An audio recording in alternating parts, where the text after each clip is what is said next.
To 5 i 1. Już wiem. 6. Was już nie zwiodą moje sztuczki. Jeszcze raz. Kto tam? Mogę to rozpracować. Mamy raz, 2, 3. Ale nie licz. Zobacz, ile jest! O! Pomocy! Naprawdę nie wiem. Nie wszystko jeszcze stracone. Czy są jakieś klocki niewypełnione? 1. O! Teraz już rozumiem. O 1 mniej niż 10 to 9.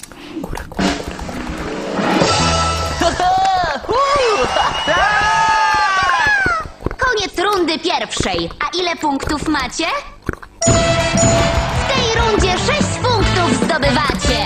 Czas na rundę drugą. Wizyta nieznajomego. Idziemy do domu. Ale do czyjego?